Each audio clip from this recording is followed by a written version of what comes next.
Hi everyone, Lance Rubin here from Model Citizen. I think the last time I showed this, I probably went so fast that people actually didn't realize what happened and how quickly this is. So I'm going to slow this down really step by step so that you can see effectively what I'm doing.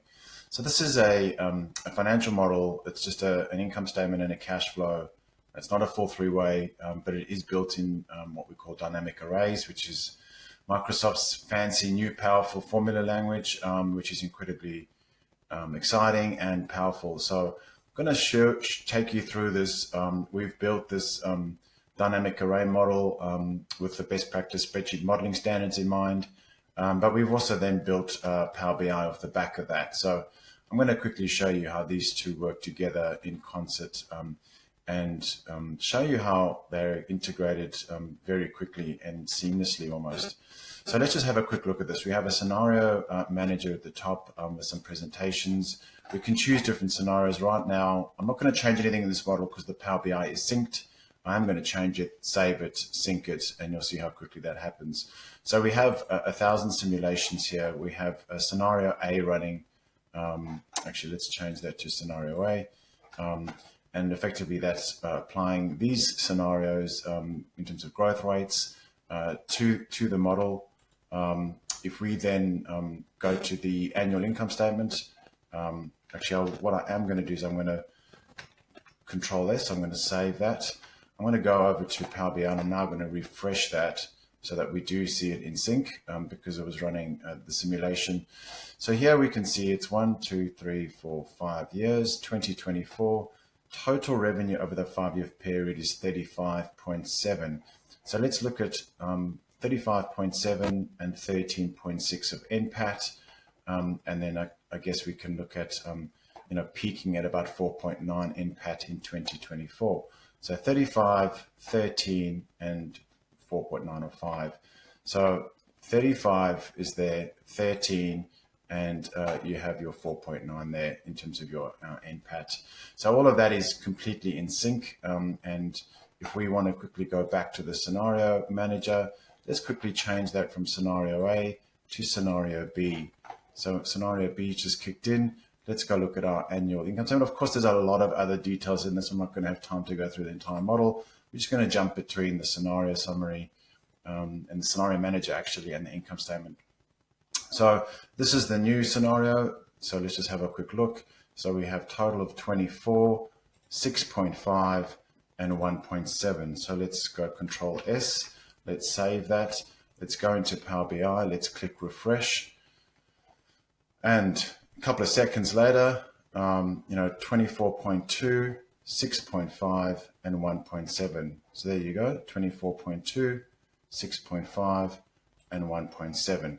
So in literally a couple of seconds, I've run a scenario, republished it, and refreshed it. Of course, I can be publishing that dashboard through to Power BI Embedded or Power BI Online or to PDF almost straight away. Let's have a look at now the scenario manager in the Monte Carlo simulation example. So here we have Monte Carlo simulation. There's 1,000 simulations. Let's just quickly have a look at the simulation outputs. Here we have 1,000. So what we're going to do, we're going to run that simulation from 1,000 to 5,000. Control S. So I'm going to save that model. So it actually saves the outputs of that so that I can come along here and I can just click refresh. And that should refresh to 5,000 and update the distribution curve for enterprise valuation and the distribution curve for the different margin bins. The bins are effectively the different buckets in which we aggregate the range of those outcomes. So we can see the curve and the distribution and a normal distribution and a slight skew to the curve as well to the left. Here is a bit of a normal distribution. So if we go back to our model, let's go run 16,000, 16, 1, 2, 3, enter. So it's 1, 2, 3. As I said in the previous video, it's about 3 seconds to run 16,000 simulations, which is pretty impressive. Control S to save. And then let's just refresh Power BI again. So refreshing Power BI, and we can see the 16,000 simulations.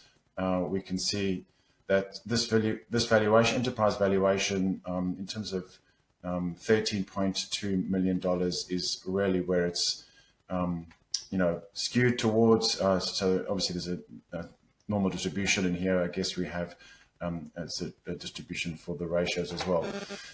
For this chart here, we also have some analysis in terms of revenue, COGS, NPAT, and margins. And then of course we saw this one earlier in terms of the actuals. But what I'm going to do now is I'm going to take this another level up. So if we thought that was powerful and sophisticated, what we're going to do is we're going to take this model. This model is currently a 60-month model, which means it's a 5-year model. So 12 months, 5 years. We're going to change that from 5 years to 20 years. So we're going to make this 240 and enter. So 1, 2, 3, 4, 5, 6, 7, 8. 8 seconds. 8 seconds.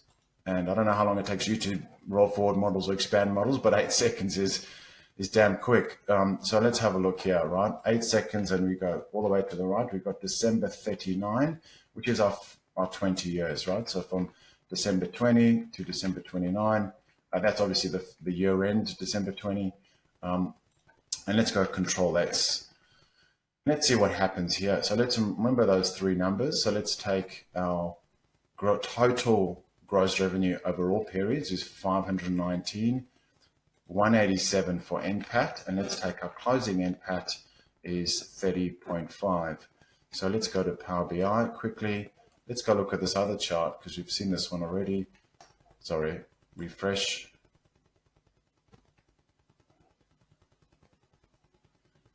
And there you have it. 30.6 is our 2039 NPAT, which is our 30.6. If we go back to the other chart, 519 and 187.